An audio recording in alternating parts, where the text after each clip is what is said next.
मेरे दोस्तों, इंसान को कुल अकल भी मिल जाए तो फिर भी अल्लाह की हिकमत का वो इहाता नहीं कर सकता। रब्बे करीम को ज़्यादा पता है कि हमारे लिए कौन सी चीज़ बेहतर है और कौन सी चीज़ हमारे लिए नुकसान का बाइस है। अल्लाह तबारक व तआला की हिकमत ये चाहती है कि मेरे बंदे परेशान ना हो। रब ये चाहता है कि मेरे बंदे किसी जगह पे भी दिक्कत और परेशानी का शिकार ना हो। तो अल्लाह तबारक व तआला ने राह एतदाल इख्तियार करने का हुक्म इरशाद फरमाया कि तुम एतदाल के रस्तों पे चलो, मोतदल जिंदगी गुजारो, अफरातो तफरीद से बचो। आज जिस माशरे में हम वक्त गुजार रहे हैं, इस माशरे में हम इस बात को समझने से कासिर हैं कि असल हमारा मसला क्या है। हमारा असल जो मसला है उसकी शनाख्त हमें कैसे होगी और हम फिर उस तक रसाई किस अंदाज में हासिल कर पाएंगे। हम हमेशा अपनी आमदन बढ़ाने के चक्कर में रहते हैं। एक काम और शुरू कर लें, पार्ट टाइम जॉब शुरू कर लें, कोई साइड बिजनेस उसका आगाज कर लें। हमारी जो दौड़ लगी हुई है वो लगी है काम बढ़ाने में, आमदन बढ़ाने में। हालांकि इस्लाम हमें ये कहता है कि तू आमदन बढ़ाने के चक्कर में ना पड़। असल बात यह है कि तू अपने खर्चे कंट्रोल कर। तंग इंसान वो नहीं होता जिसकी आमदन थोड़ी होती है। ये तवज्जो कीजिएगा मेरी बात, ये कीमती बात है और गुफ्तगू सारी का लुबे लुबाब है।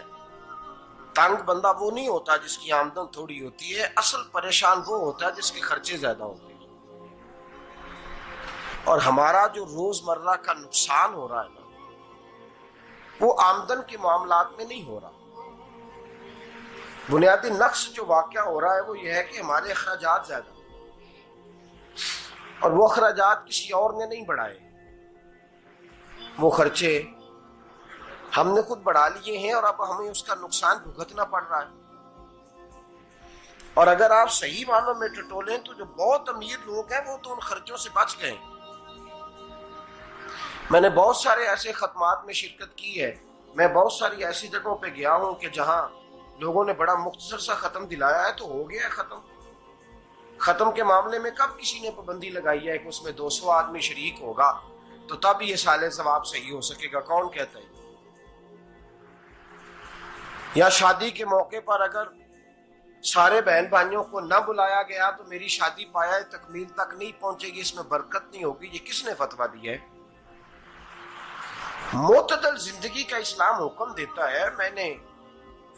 मैं पढ़ रहा था कि एक बहुत बड़ा सदर है, गालबन सूडान के सदर की बात हो रही थी, तो अपने बेटे की बारात लेके गया तो 4 लोग गए हैं बारात, और 15 लोगों का उसने एहतमाम किया अपने घर में खाना खाने का। तो क्या शादी हो गई कि रुक गई? तो भाई राग अलापना इस बात का कि बड़ी परेशानी है, कोई साइड बिजनेस शुरू किया जाए फलान जगह फलान जगह फलान जगह। तो असल मामला ये है कि पहले एक बंदा कमाता है तो फिर भी घर ही चलता है, फिर बड़ा बेटा साथ शामिल होता है तो फिर भी घर ही चलता है, फिर मंझला बेटा शामिल होता है तो फिर भी घर ही चलता है। जो रोना दादाजी रोया करते थे कि बड़ी मुसीबत है, बड़ी मुश्किल है, गांव में रह अकेले होते थे और वो 5 बच्चों को और 4 बच्चियों को वो पालते थे। तो जो वहां परेशानी थी वही आज परेशानी शहर में आकर पढ़ लिख कर मोटी तनख्वाह लेकर वही परेशानी हमें है।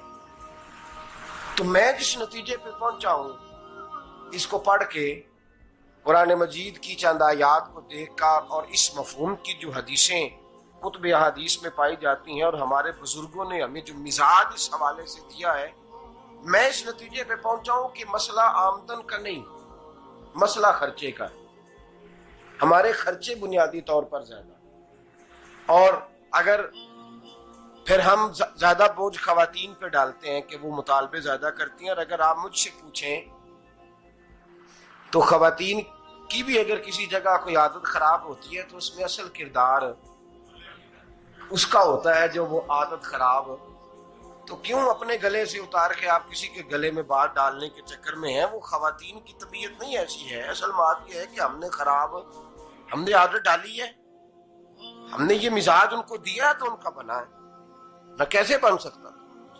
तो एतदाल जब तक जिंदगी में नहीं होता, पानी प्यास बुझाता है, लेकिन एक गिलास ही हो तो प्यास बुझाता है। बाल्टी को मुंह को लगाएगा तो कपड़े भिगो देगा उसके। हालांकि पानी बुरी चीज का नाम नेमत है ना, बहुत बड़ी अल्लाह की, लेकिन प्याले में ही अच्छा लगता है। कोई मटका मुंह को लगाएगा तो तंग होगा, प्याला ही बेहतर है उसके लिए। तो मेरे दोस्त, मटके से भी बाज़-औक़ात काम चल जाता है, लेकिन अगर कोई कहे नहीं मुझे दरिया ही चाहिए तो उसका तो घर बह जाएगा, सारा घर बह जाएगा उसका। हमें दरिया काबू करने का मूड बनाया हुआ है, तो इससे घर बहा करते हैं, इससे घर बना नहीं करते। घर प्याले से पानी पीने से बनता है। अगर तू दरिया पे कब्जा करने का मूड बनाएगा तो घर बनेगा नहीं, घर बह जाएगा। आग ना हो तो खाना पक नहीं सकता, लेकिन हल्की आंच से खाना पकता है। और अगर आंच तेज कर दी जाए तो जी, करीने क्यास बात कर रहा हूं मैं, अकल से मावरा नहीं कर रहा। करीने क्यास समझाने के लिए मिसालें दे रहा हूं। हल्की आंच पे खाना पक जाता है, और आग तेज हो तो खाना जल जाता है। तो खाना उतनी देर ही खाने के काबिल रहता है जब तक वो हल्की आंच पे पकता है। तू जितनी मर्जी तू कहता है नहीं मेरा गुजारे नहीं, आग तेज होनी चाहिए, तो मियां जल जाएगा, जल जाएगा। हवा न मिले तो सांस नहीं आती, ठीक है। ऑक्सीजन ना हो तो सांस है, हवा ना चले तो गुजारा नहीं होता। लेकिन अगर तेज जले ना, अगर तेज जले तो तेज चले तो आंधी और तूफान बन जाए तो छतें गिरा देती है, जाने ले लेती है। हम हैं तूफान के चक्कर में, हम हैं दरिया के चक्कर में, हम हैं बड़े नाव के चक्कर में। तो मियां हल्की आंच ही अच्छी है, याद रख। और एक गिलास पानी का एतदाल से मिलता रहे तो वही मिलता रहे, जरूरत के वक्त वही बेहतर है। तू पूरे दरिया पे कब्जा करने का प्रोग्राम ना बना, तंग हो जाएगा।